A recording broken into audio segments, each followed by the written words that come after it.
صاحب الیکشن کے بعد مولانا صاحب کا بڑا ایک تگڑا ری ایکشن سامنے آیا تھا، نتائج کو انہوں نے مسترد کر دیا تھا، لیکن پچھلے 15-20 روز سے ہم دیکھ رہے ہیں ذرا آپ کی جماعت نے کچھ خاموشی اختیار کی ہوئی ہے، وہ ایکٹیویٹی نظر نہیں آ رہی ہے، جو آپ کے کلیمز تھے، جو تحفظات تھے الیکشن کو لے کر، یہ اس وقت تھوڑا ٹھہراؤ کیوں آ گیا ہے؟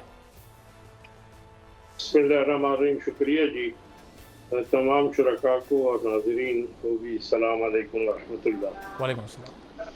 دیکھیے، جہاں تک ارباب صاحب تعلق ہے موجودہ انتخابات کا، تو یقیناً کوئی ایسی پارٹی نہیں ہے سیاسی طور پر یا جو آزاد ڈھانچے میں آئے تھے، وہ تمام کے تمام اس بات پہ متفق ہیں کہ 2024 کے جو انتخابات ہیں وہ منصفانہ اور غیر جانبدارانہ نہیں تھے۔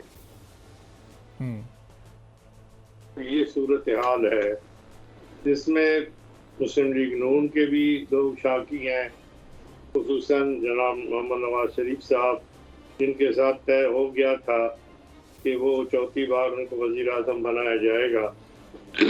طے کس سے ہوا تھا یہ تو اب ان کو بھی معلوم ہو گیا ہے، اور اس کے بعد ان کی جو 2 سیٹیں قول مسلم لیگیوں کے کہ ان کے ساتھ آندلی ہوئی ہے، اور دوسرے کے حوالے سے بقول دیگر جماعتوں کے کہ اگر اس میں بھی گنتی ہو تو وہ ہار جائیں گے۔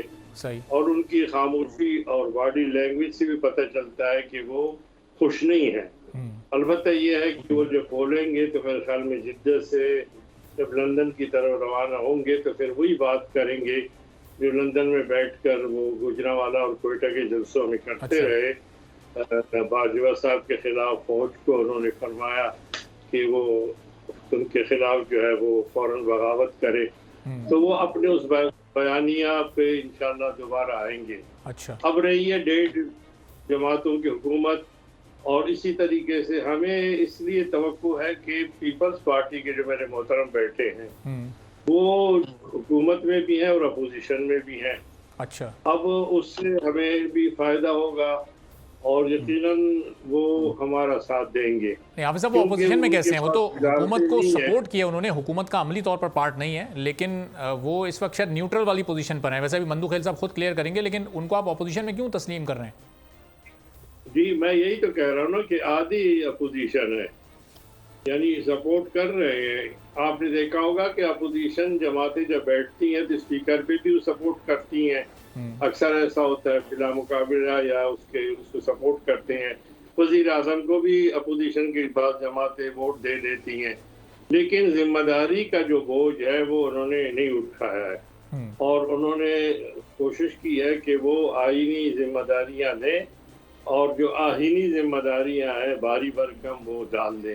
تو اس کا آپ نے اندازہ لگایا کہ ایک تقرری کے حوالے سے وزیر اعظم نے جو بیچارے خود ہی جتنے اختیارات تھے اس کو استعمال کیا، تو اس کو خود ہی ویٹو کیا پیپلز پارٹی نے، اور انہوں نے وہ نام واپس لینا پڑا انہیں۔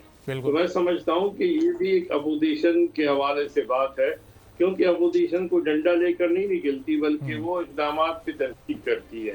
اسی طریقے سے جہاں تک نجکاری کا تعلق ہے تو بالکل میرے بھائی مدخل بیٹھے ہوئے پیپلز پارٹی کا جو پورا کا پورا پروگرام ہے اور ان کا جو منشور ہے وہ نجکاری کے خلاف ہے۔ بالکل۔ اب ظاہر ہے کہ یا تو وہ اپنے منشور کی قربانی دیں گے یا پھر اپوزیشن کے حوالے سے اپوزیشن کریں گے، تو اس میں یہ فائدہ ہوگا کہ اگر اندر بھی جو بیٹھے ہوئے حکومت کے اندر اور وہ بھی اپوزیشن کریں گے، اور مولانا صاحب کا جو موقف ہے وہ تو بالکل واضح ہے۔ صحیح۔ انہوں نے یہ بات واضح طور پر کر دی ہے کہ 18 میں بھی ہم نے یہی بات کی تھی اور سب نے، اور پھر اس کے بعد تحریک عدم اعتماد تک کی بات تھی، اور ہمیں کہا گیا کہ آپ نکلے میدان میں لیکن کوئی ساتھ نہیں آئے۔ تو حافظ صاحب، یہ امید جو آپ کو پیدا ہوئی ہے پیپلز پارٹی کی ذرا تھوڑی مزاحمت سے، یہ ذرا باجوہ صاحب کے ایکسپریشن سے لے کر باجوہ صاحب کے ایکسپریشن سے لے کر دیگر تمام معاملات کے حوالے سے ہر ایک نے اپنا حصہ لے لیا،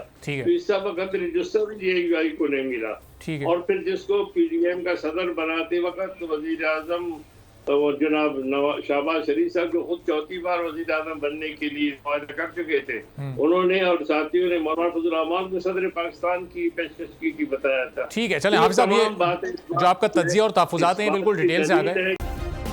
سبسکرائب کریں اور بیل دبائیں تاکہ کوئی خبر رہ نہ جائے.